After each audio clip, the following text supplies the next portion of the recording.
What's good, YouTube? It's John here. It's been a really long time. Sorry about that. I've just had life happen, so it's kind of neat.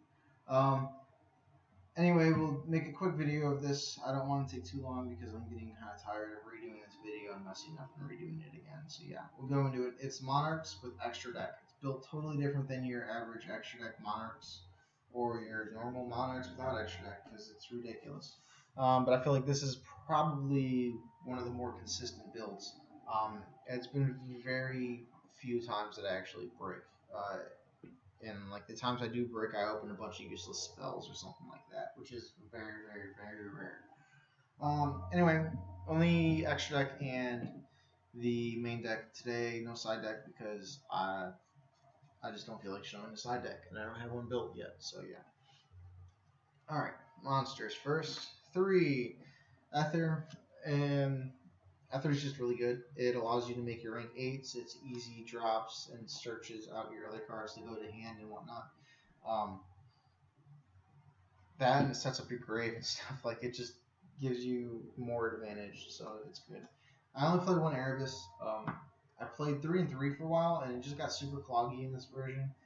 So I dropped Erebus to 2, and then I dropped it to 1, and 1 just seems to work perfectly with it. It's just, I don't know. I don't think it's that good. Plus, your engine relies on light monsters. So I think I only have 2 dark monsters in here, actually. Everything else is light, so I don't run BLS either. I don't like that card. Only because I have 2 darks, and it's just not something I want to banish a dark for. So, especially when they're super important. But like he recycles off of sending your spells and stuff. And traps, so it's not even a big deal. Him at 1, like you just search it out with this. You special summon it with that, or you can end up drawing it or mill it or whatnot. So 1 is just fun. 3 Kraz. Kraz allows you to unbreak your hands. It also allows you to knock out some floodgates that your opponent wants to do. So it's kind of fun. Combos well with your Ether, especially in the mirror match when they try to tribute summon monster. You just have this in hand.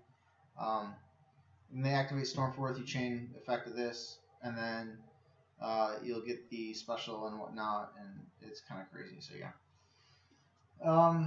Or you don't chain to it. You after it resolves, you activate the effect. So otherwise, you wouldn't get a cross effect, and then you +2 off of it in the long run. So yeah. 2 idea. Idea 2 is perfect. I don't think it's good at 3. I think it's cloggy. I don't want to see it in my hand very often. Actually, when I see it in hand, I usually just pitch it for Galaxy Soldier, which I run here. So 2 idea and then 1 Ideos. I don't like Ideos more than 1 because it's a dead draw, and he's really not that good of a card. Just because of the fact your opponent can Veiler these, makes them not something I really want to play multiples of. Except for the fact that Idea can recycle your banished spells and traps, which is the only reason I run it at 2.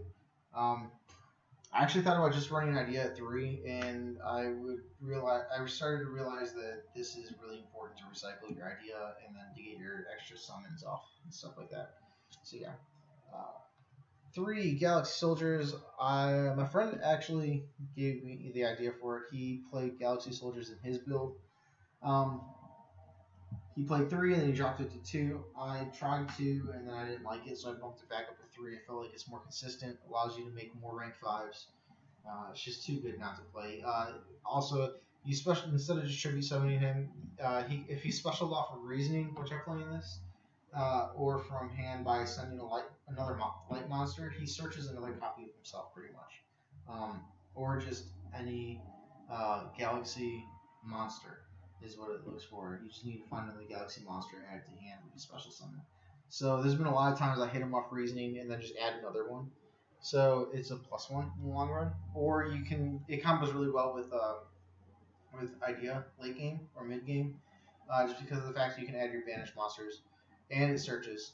So like in essence, if it combos with Idea, you pretty much +1.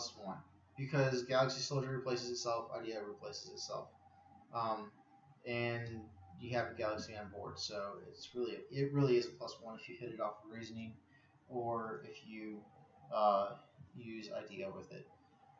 I run two Ghost Ogres. Um, it's a tuner. It's really good. You use e-telling with it. Ghost Ogre is just really good.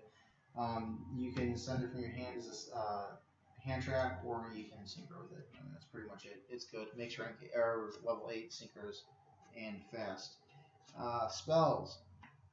3 Pantheism. It's your draw card and your search card. It's too good not to play, especially in any version of Monarchs. You just have to. 3 Monarch Stormforth. I really don't even use it that often on my turn. It's very rare. Um, I usually just set these and let my opponent hit stuff or whatever, or I'll just uh, activate it just to get a card in grave. And even though I can't go into the extra deck that turn, it's still fine with me. 2 Domain, 3 is Cloggy. You don't use it like most of the Monarch builds do. The only thing you even use it for really is just to decrease the levels of the 8s, which I don't even do very often. They're just there, really, for the 800 attack boost when I tribute stuff. Other than that, they're kind of garbage. 2 Tenacity. I don't like it at 3. 3's Cloggy, and you can only use 1 per turn. Plus the fact that you don't run a whole lot of Monarchs, so you don't utilize it as much as you normally would. 3 Upstart. The only reason I even run Upstart is because I had 37 cards that I wanted to play, and I couldn't figure out what else to play for the other 3 to make it 40. So Upstart just seemed like the more reasonable thing to do. Just cause like add that, and yeah, sure, it adds consistency, but I don't really care for that card very much. I just feel like there's better cards out there. I just couldn't come up with anything. 3 Reasoning. This is another engine of the deck. Like you have your Galaxy Soldier engine, you have your Ether engine, you have your Reasoning engine. Like there's just a bunch of different things you can do to keep pumping out monsters. That, and you got to remember that you run a bunch of different levels. You run 1, 2, 3, 5, 6, and 8. So the odds are, like, if they know you're running Monarchs, they're gonna call 8 no matter what. But if you hit an 8, it's not a big deal because you milled a bunch of stuff anyway to make another engine happen. 2 E-Tellies, 1 for each of the Ghost Ogres.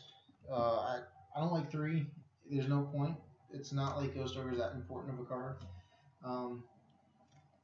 Like, sure, it is important, but you don't need 3.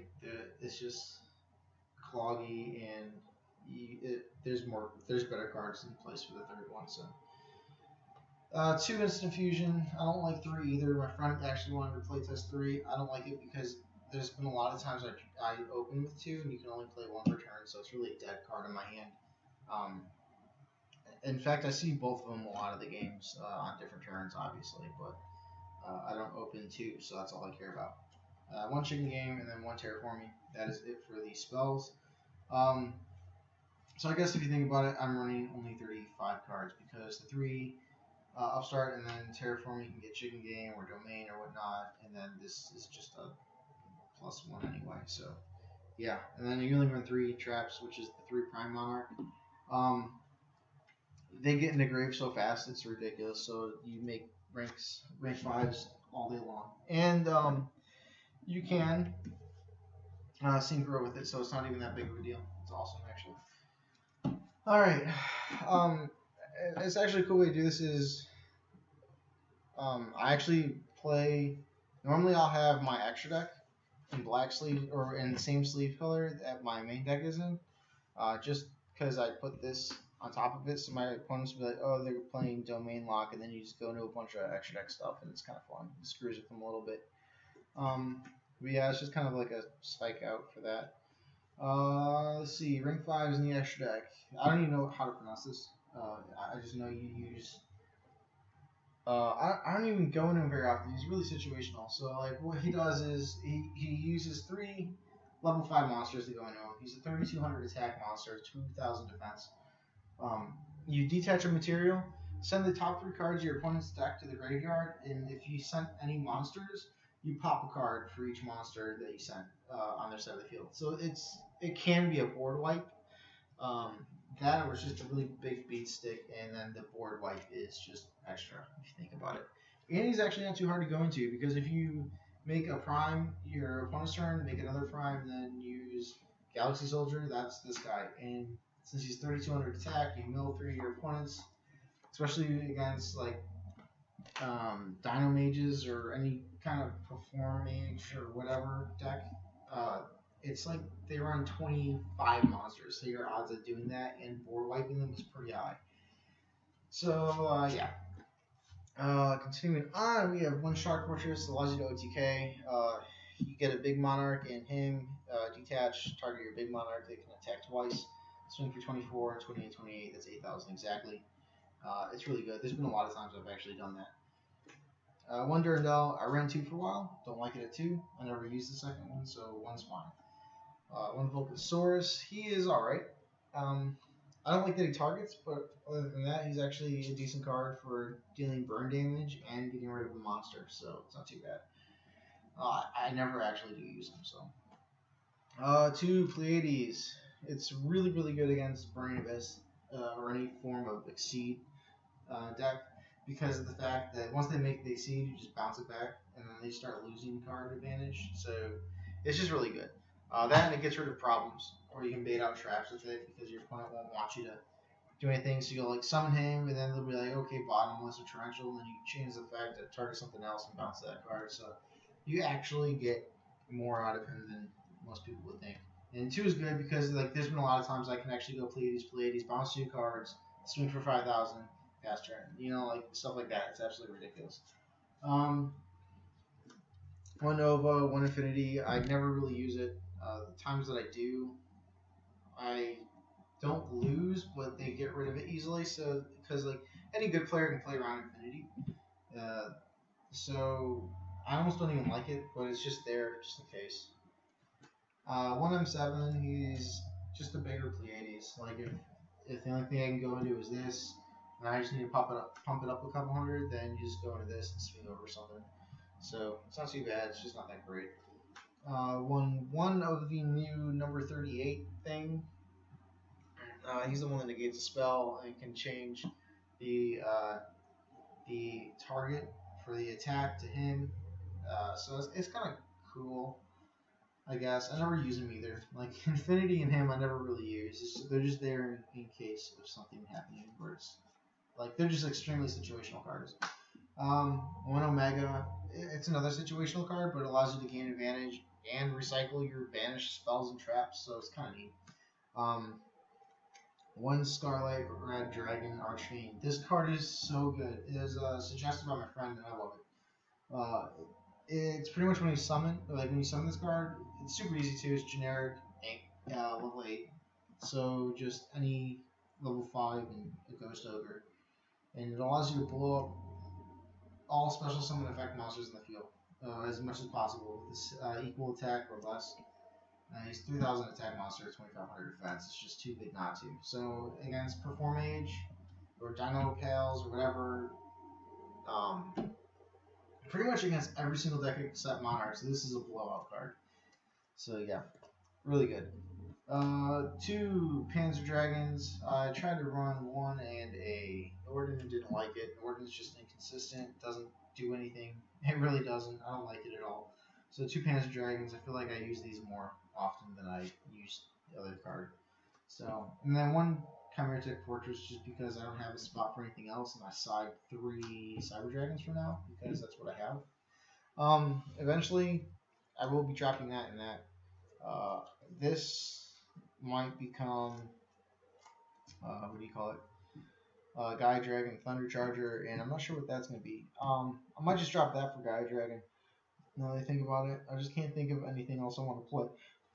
Excuse me. So yeah, I might just keep this and just make a Gaia Dragon. Allows you to go a Volcasaurus, deal damage with the effect for burn, and then get rid of their monster, and then go into Gaia Dragon and swing for 26. So it's not too bad. It's just not great. But yeah, that's it. Let me know what you guys think. Rate, comment, subscribe. Token.